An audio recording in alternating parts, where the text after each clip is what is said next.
ఏదో కీళ్ళు ఎడతా కదా. హాయ్ గైస్, మార్నింగ్ మార్నింగ్ ఎక్కడికి వెళ్తున్నాను చూస్తున్నారు. ఫ్రెండ్ బర్త్డే ఉందని దావత్ ప్లాన్ చేస్తాం. ఈ ఎండ్లో అయితే ఫ్రెండ్ వాళ్ళ ఇంటికి వచ్చేసాం. మళ్ళీ ఏదో పని ఉందంటే మావాడైతే మళ్ళీ బైక్ తీసుకుని వచ్చేసి స్లోగా వెళ్ళరా బాబు అని ఎక్కాను అనమాట. నేను ఎక్కకి చెప్పారు పార్సల్ ఉంది తేవాలని. బర్త్డే బాయ్ అంతా మినిమం ఉంటది కదా, మరి కొందామని అయితే మన షాప్ కి వచ్చేసాం. మధ్యలో మా ఫ్రెండ్ వాళ్ళ షాప్ దగ్గర ఆగామన్నమాట. కెమెరా చాలా సార్లు క్లీన్ చేయడం చూసి ఒక క్లాత్ అయితే గిఫ్ట్ గా ఇచ్చాడు. తెలుసుగా బర్త్డే బాయ్ మినిమం ఉంటది. వచ్చాక మన కుకింగ్ స్కిల్స్ అన్ని బయటికి తీసాం. ఇంకా మధ్యలో జొమ్ముగాడు వచ్చాడు. జొమ్ము కాయలు తీసుకుని ఫినిషింగ్ టచ్ బర్త్డే బాయ్ ఇచ్చాడు అనమాట.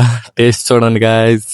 తెలుసుగా ఎక్కడికి వెళ్ళినా సోకులు తగ్గించమని. దావత్ అయితే మొదలెట్టాం. ఇంకా మా రాజుమాయ గుర్తొచ్చాడు. చిన్న ఫోన్ కొట్టాం మా వాడికి, దావత్ మిస్ అయిపోయారు అని. గట్టిగా కుమ్మేసి అయితే మా ఫ్రెండ్ వాళ్ళ పొలం స్టార్ట్ అయ్యాం. బో స్టక్ అయింది అనమాట. చూడండి ఎలా లాగుతున్నాడు. ఆ స్వెట్ చూస్తేనే అర్థమైపోవాలి ఎంత గట్టిగా లాగామనేది. అస్సలు రాలేదు భయ్. ఆ జిమ్ కి అయితే స్టార్ట్ అయిపోయాం. మేము వచ్చినప్పుడే గేట్ అయ్యాలా. అదిగోండి మన జిమ్ దగ్గరికి అయితే వచ్చేసాం. బాయ్ రా, జాగ్రత్తగా వెళ్ళిపోండి అని బాయ్ చెప్తే అయితే డెడ్ లిఫ్ట్ సెక్షన్ ఉంది, అందుకే ఎవరు రాలేదు. మనమైతే అలా లైట్ గా వార్మప్ చేసి 140 ఎత్తాను. తర్వాత 150 ట్రై చేశాను, రాలేదు. మా అన్నయ్య అయితే ఇలాగే కొత్త కొత్త ఎక్స్పెరిమెంట్ ట్రై చేస్తాడు నా మీద. తర్వాత అయితే టగ్ ఆఫ్ వార్ ప్లాన్ చేసాం అనమాట. చూడండి ఎంత బందోబస్తుగా అయితే అయ్యిందో. ఇది మా టీం, ఇది వాళ్ళ టీం అనమాట. ఎవరు విన్నారు మీరే చెప్పండి గాయ్స్. ఇంటికైతే రిటర్న్ అయిపోయాం. Bye guys.